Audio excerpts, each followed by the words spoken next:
네, 수요일에 잠금 해제 시간입니다. 시장에서는 계속해서 주도주가 2차 전지다. 2차 전지 이야기가 굉장히 많이 나오고 있는 상황이죠. 2차 전지의 다음 주도주도 또 2차 전지일 것이다라는 얘기가 나올 정도지만 그래도 우리가 2차 전지 종목들 외에도 분명히 볼 종목들이 있을 겁니다. 저희 잠금 해제 시간에 또 그런 종목들도 많이 준비했으니까요. 오늘 이 시간도 끝까지 함께해 주시길 바라겠습니다. 오늘은 레몬리서치 김민수 대표님과 함께합니다. 대표님 어서 오세요. 안녕하십니까. 네, 대표님과 함께 머니맵 통해서 섹터 움직임부터 확인해 보도록 할게요. 오늘 먼저 반도체 쪽에서는 소부장 관련주들이 강세를 좀 보이고 있지만 대형주는 일단 좀 쉬어가고 있습니다. 그리고 2차 전지 쪽에서 오늘은 에코프로 BM이 확실히 더 강한 모습 나타내고 있죠. 코스닥에서 시총 1위 자리 당당히 지키고 있죠. 6% 이상 올라가고 있습니다. 그리고 헬스케어 섹터에서도 대부분의 종목들이 빨간불을 켜고 있고요. 금융주도 괜찮은 흐름 나타내고 있습니다. 그리고 어제 좀 쉬어가나 싶었던 자동차 관련주들이 오늘 대표주부터 부품주까지 괜찮고요. 조선기자재, 해운이라던가 철강주까지 괜찮네요. 철강주 안에서도 아무래도 포스코홀딩스, 2차 전지 신사업에 대한 기대감 가져가는 것 같습니다. 자, 그러면 오늘 첫 번째 개장 특징주로 포스코홀딩스부터 체크해 보도록 하겠습니다. 포스코홀딩스가 2분기 실적이 나왔습니다. 실적이 사실 좋지 않았고 이미 우리가 좋지 않을 것이라고 예상을 하고 있었어요. 철강 쪽의 부문이 아무래도 돌아서지 않았기 때문인데 하지만 지금 포스코홀딩스의 주가를 본다면 계속해서 고점을 높여가고 있습니다. 50만 원 위에서 움직이고 있죠. 사실 지금 포스코홀딩스의 주가에는 2분기 실적이 부진했다, 철강이라는 이야기보다는 앞으로 2차 전지 소재 쪽에서 얼마나 더 성과를 낼 수 있을지 그 부분이 중요할 것 같은데요. 포스코홀딩스 어떻게 보시는지 좀 궁금합니다. 네, 올라가니까 잘 보고 있습니다. 네, 근데 네. 포스코홀딩스를 바라볼 때 실적 얘기하시면 안 될 것 같고요. 지금요. 네. 예, 실적 가지고 할 수 있는 게 없습니다. 네. 어떻게 당장 보여줄 수 있는 거는 일단 철강 업황 돌아서라. 그러면 돌아서기 위해서는 중국이 뭔가 변화가 좀 나와야 된다. 중국 쪽에서 수요가 늘어나면서 나오는 이런 거 가지고 철강주를 보면서 포스코홀딩스는 아니죠. 그렇기 때문에 지금은 움직이는 배경은 아마 다 그러니까 지난번 앞으로 미래 장기 전략에 대해서 얘기를 했던 부분 때부터 네. 주가가 반응하기 시작했습니다. 그만큼 앞으로 우리는 어떤 2차 전지 수직 계열을 위해서 충분히 노력하는 과정에서 나오는 양극재, 음극재, 니켈 관련된 쪽에 캐파를 더 늘리는 쪽에서 마찬가지로 리튬도 이만큼 더 늘리겠다라고 하는 얘기가 나오다 보니까 그에 따라서 반응하는 부분들이 가장 컸다라고 봐야 될 것 같습니다. 그래서 그거 외에 반대로 그러면 철강 업황이 돌아선다 그러면 이게 플러스 알파로 작용을 하겠죠. 그때는 외국인들이 매수가 들어오겠죠. 근데 그런 과정들을 봤었을 때 지금은 오히려 2차 전지의 변화를 움직이면서 그 장기 전망에 대해서 반영하면서 움직인다라고 했었을 때 여전히 긍정적입니다. 하지만 단기적으로 좀 쉼 없이 올라왔기 때문에 그에 따른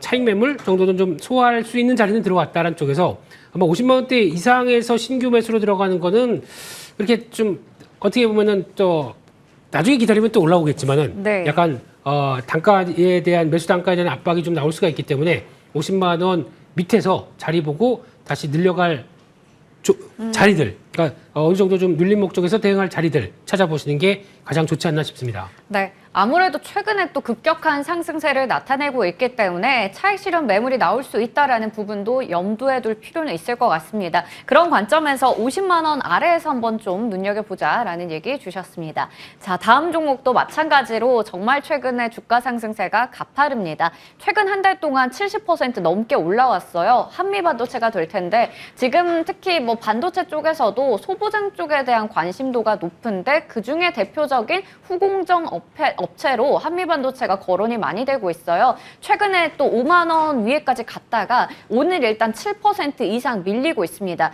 이게 지금 차익 실현의 관점에서 봐야 되는 건지 신규 진입을 해도 되는 하나의 기회가 될지 어떻게 보세요? 네, 애매하죠. 네. 네, 지금 투자 경고까지 붙어 있습니다. 네. 이런 쪽에서 한미반도체를 지금 앵커님은 사시라고 그러면 사시겠어요? 앞으로가 더 좋다라고 한다면 이게 또 하나의 기회가 되지 않을까라는 생각도 드는데요. 왜 이렇게 용감해지셨습니까, 요즘에? 네. 오, 깜짝 놀랐네요. 예. 예, 건투를 빌겠고요. 알겠습니다. 네. 근데 이제, 지금 시점에서 좋은 거 다 합니다. 네. 좋은 거 다 하는데 주가가 이제 가파르게 오르다 보니까 그에 따른 오늘은 보니까 최근에 가파르게 오른 종목들 특집이시네요. 네, 이런 걸 저보고 어떻게 하라고. 네, 근데 사실 중요한 거는 아마 모멘텀은 꺾이지 않는데 이 차익 매물을 얼만큼 소화해내느냐라는 쪽에서 기준을 하나 말씀드리게 되면은 지금 딱 44,500원 같습니다. 단기적으로 한 며칠 사이에 이 정도를 지지를 하면서 그냥 매물을 소화하는 모습들로 보인다라고 하게 되면 저희가 얘기하는 5만 원대 진입은 이제 빠르면 이번 주에도 들어갈 것 같은데 네. 반대로 44,500원대에서 어느 정도 매물을 이기지 못하고 좀 위축되는 모습들이 나온다. 그러면 한 번 더 또 4만 원대 초반이나 다음 자리까지 내려갈 수가 있기 때문에 그와 관련된 부분들 체크하면서 이번 주를 대응하는 게 좋지 않나 하는 쪽인데 공격적이라고 하게 되면 44,500원에 대놓고 또 장중 매매도 하겠습니다만 아직은 그렇게 완전 공격적으로 대응하시는 것보다 흐름들을 보고 많이 올랐기 때문에 이를 얼만큼 물량 소화하는지 보시면서 대응하시는 게 좋지 않나 생각이 듭니다. 네. 아무래도 또 가파르게 오른 종목을 지금 당장에 뭐 대응을 하는 건 어려울 것 같습니다. 그러다 보니까 계속해서 좀 꾸준히 지켜보면서 추세를 파악하는 게 중요할 것 같습니다. 이렇게 오늘 개장 특징주들 살펴봤고요. 다음으로 잠금 해제 종목 보도록 할게요. 첫 번째 종목은 유니퀘스트가 되겠습니다. 분할 합병 이슈가 7월 초에 나왔는데 이 이후에 이제 AI 대세주에 탑승한다고요. 첫 번째 투자 포인트 볼게요. 네, 첫 번째는 먼저 반도체주입니다. 일단은 사업회사와 투자회사로 인적 분할을 하고 이 사업회사는 존속법인으로 유지를 하고 신설되는 투자회사를 드림텍에 합병한다라고 얘기를 했죠. 무슨 얘기예요? 굉장히 어렵습니다. 네, 너무 어렵습니다. 네. 네, 그래서 일단 간단하게 말씀을 드릴 텐데 중요한 거는 유니퀘스트가 무슨 회사냐라고 봤었을 때 저희가 시장에서 실적 잘 나오는 비밀몰이 관련된 회사들 대표적으로 메커스가 있고 유니퀘스트가 있습니다. 이런 회사가 어떤 앞단에 있는 회사들의 비밀몰이 반도체, 시스템 반도체를 유통하고 그에 따른 기술 지원하는 대표적인 회사라고 보시면 될 것 같고요. 그러다 보니까 뭐 교육 AS 관련된 솔루션도 제공하고 있죠. 그래서 네. 그와 관련된 쪽이 같이 잡히다 보니까 실적은 좋은데 좋은 실적 대비해서 그게 뭐 성장이 뭐가 있어라고 하는 관점 쪽에서 좀 약간 좀 애써 외면했던 종목들이죠. 근데 앞단에 있는 종목들 파트너로 보게 되면 쨍쨍합니다. 지금 네. 인텔, 뭐 온세미컨덕터는 차량용 반도체 네. 강자죠. 뭐 르네사스, 리얼텍 이런 회사 쪽에서 이런 부분들 대부분 보게 되면 자율주행이나 AI 쪽에서 수요 증가할 수밖에 없는 그런 구조라고 봐야 될 것 같고요. 그런 흐름들 쪽에서 가장 중요한 거는 지배구조 관련된 얘기가 나오기 시작하는 변화가 되는 흐름이기 때문에 이를 좀 잘 챙겨봐야 되지 않나 싶습니다. 네. 네. 그리고 나서 이 AI 수요가 증가하면서 아무래도 유니퀘스트도 하나의 또 수혜를 볼 것으로 기대가 됩니다. 그 이후에 앞서 제가 얘기를 했었는데 저도 말하면서 좀 어려웠어요. 네. 뭐 글이 워낙에 길어서 이걸 아무리 줄이려고 해도 네. 결국에 뭐 중요한 이슈는 분할 합병을 한다라는 건데 그러면 이제 지배 구조의 변화가 있기 때문에 그걸 좀 체크해 볼 필요가 있습니다. 이걸 좀 쉽게 설명해 주세요. 쉽게가 안 됩니다. 네, 회사가 그렇게 간다고 하는데 네. 네, 그 가는 대로 봐야 되겠죠. 그래서 제일 중요한 거는 지금 유니퀘스트의 기존 사업부가 있고 투자 사업부라고 하는 부분이 분리가 됩니다. 네. 그래서 이 투자 사업부가 분할된 게 그 갖고 있었던 기존 지분과 그대로 넘어가는 상황이다 보니까 드림텍이 32%, 드림텍도 여러 가지 또 IT 쪽의 강자죠. 네. 네, 헬스케어 또 로봇 AI까지 확대하려고 하는 맞습니다. 움직임인데 네, 그런 쪽에서 또 나무가 4.2%가 있고 AI 매틱스라는 회사가 있는데 에이다스라고 하는 솔루션 쪽에서 어느 정도 알려진 회사고 이런 쪽에서 지분이 50%가 있는데 이렇게 되면서 그 떨어져 나간 투자 사업부가 드림텍과 합병이 됩니다.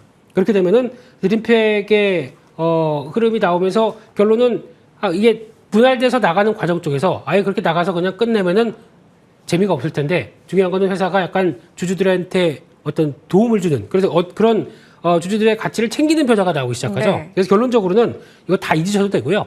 어떤 변화가 나오냐면은 합병돼서 나오는 효과가 됐을 때 10월 달에 가서 10월 20일 날 상장 예정이 되면서 그때 나오게 되면은 이 회사는 유니퀘스트 주식 0.8329 네.